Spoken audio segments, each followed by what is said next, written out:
बच्चों की जान होती है, माँ बच्चों की जान होती है। वो तेरी किस्मत वाले जिनकी माँ होती है, बोली है तो कितनी प्यारी प्यारी है।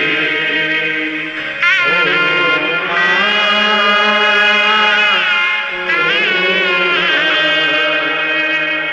ओ माँ,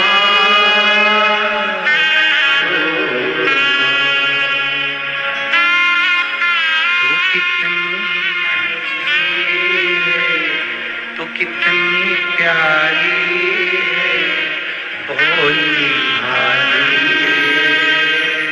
ओ माँ,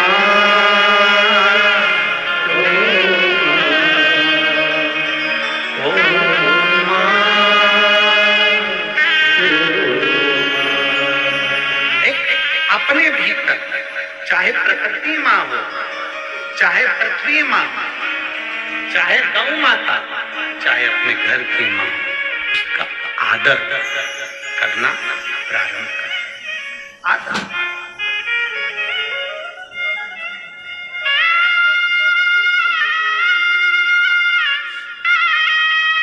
अच्छा, एक बात आपसे पूछे, जरा उत्तर दीजिएगा। कुरुद की मेरी माताएं और मेरे भाई, मेरी जीजियां और मेरे जीजा जी, और आजकल की भाषा में कहते जीजू, जिनके कान में नी घुसे जू। एक बात नहीं घुसे, ये फालतू के जो शब्द है ना आजकल के जमाने में, जीजू जीजू जीजू, तो समझ लेना जीजू उसी को किया जाता है जिसके कान में जू नहीं घुसे, बात नहीं घुसे, समझ लो वो जीजू। नहीं तो वो बेचारा जीजा ही अच्छा, दामाद ही अच्छा, बहना ही अच्छा। अब जो समझे तो समझा ना।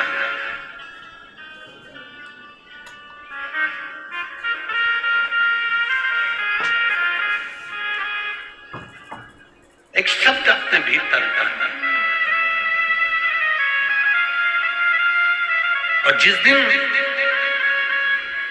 आप लोगों से एक बात पूछे तो उत्तर दीजिएगा कि पृथ्वी में एक बीज डाला जाता है, चाहे तुमने धान डाली, चाहे तुमने आलू डाला, चाहे तुमने आम का बीज डाला, चाहे बेर का बीज डाला, चाहे मूंग का बीज डाला, चाहे सोयाबीन का डाला, गेहूं का डाला, तुम्हारी मर्जी पड़े। जो बीज तुमने पृथ्वी में डाला, डालने के बाद जब पृथ्वी में से बीज अंकुरित होता है तो आवाज करता है क्या? जम के बोलो जरा, आवाज करता है? चिल्ला चोट करता है? क्यों? बीज अंकुरित हुआ, पेड़ बना, वृक्ष बना, उसने आवाज नहीं की, आवाज नहीं की, वृक्ष बना।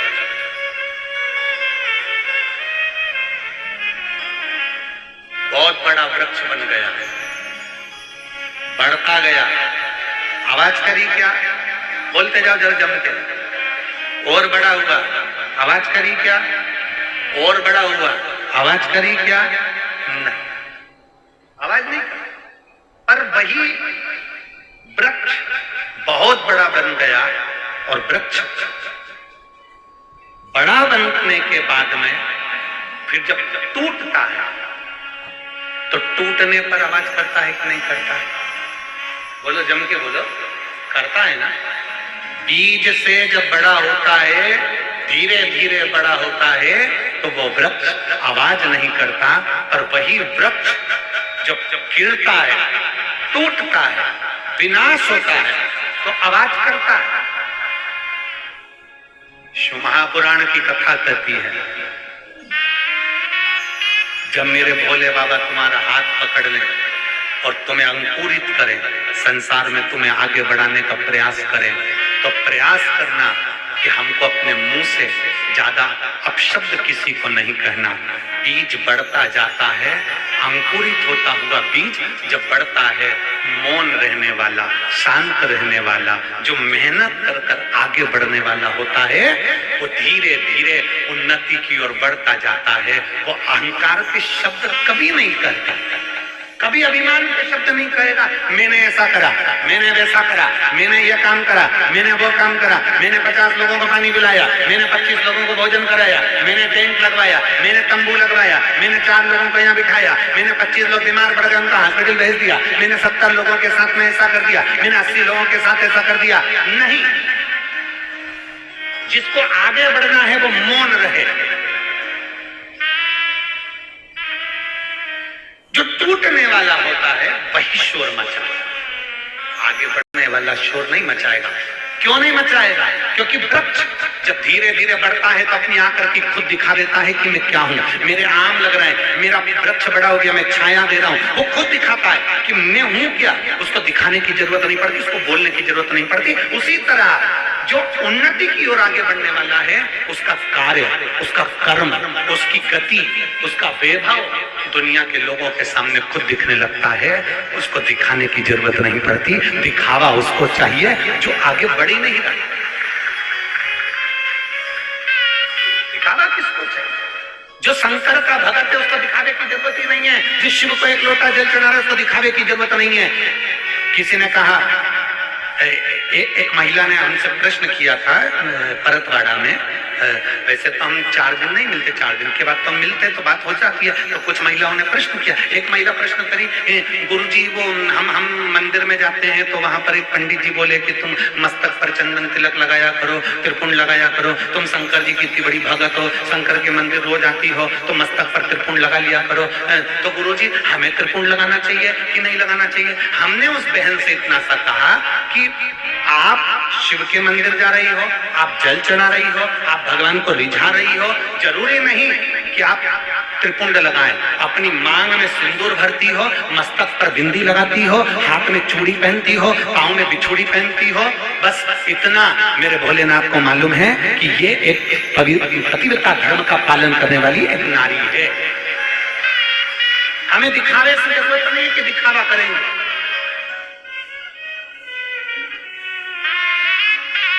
स्त्री मस्तक पर बिंदी रख, हमने पहले भी कथा में कहा, 2 चीजें हमारे राष्ट्र को मजबूत करती है। एक नारी के मस्तक पर बिंदी और एक जिह्वा से निकली हुई हिंदी, ये हमारी भारत की सभ्यता को मजबूत कर देती है,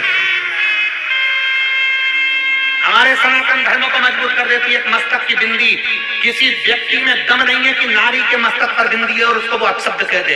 हाँ, कोई बिंदी नहीं लगाया, कोई अपने फैशन के कारण बिंदी कुछ नहीं लगा रहा, बढ़िया आराम से घूम रहा है, तो लोग उसको अपशब्द कह सकते होंगे। पर जिस नारी के मस्तक पर बिंदी है, मांग में सिंदूर है, उस नारी को कोई अपशब्द नहीं कह सकता, कोई उंगली नहीं उठा सकता, उस नारी पर कोई आक्षेप नहीं कर सकता, उस नारी पर कोई कमेंट्स नहीं कर सकता। किसी की सामर्थ्यता नहीं है, क्योंकि बिंदी में इतना दम होता है, बिंदी में इतना दम होता है।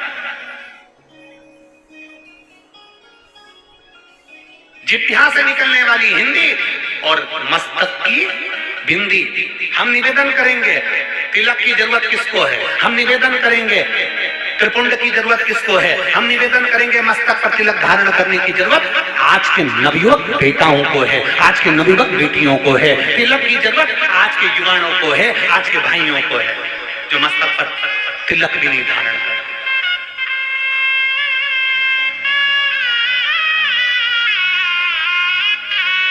हम कहेंगे और कई लोगों को बहुत काली मिर्ची लगेगी, क्योंकि हम कुछ भी बोलते हैं ना तो काली मिर्ची ज्यादा लगती है लोगों को।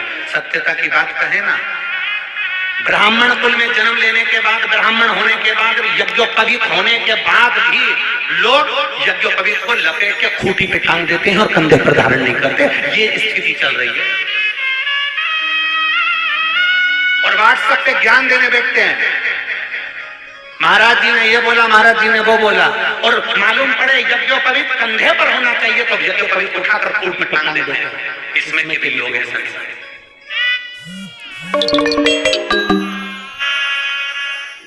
यज्ञों को भी पूर्ण करने नहीं लगा सकते, मस्तक पर एक तिलक नहीं लगा सकते, मत लगाओ तुम्हारी मर्जी पड़े कंकु का तिलक लगा लो, एक बिंदी लगा लो, एक चंदन की बिंदी लगा लो मस्तक पर, बहुत है।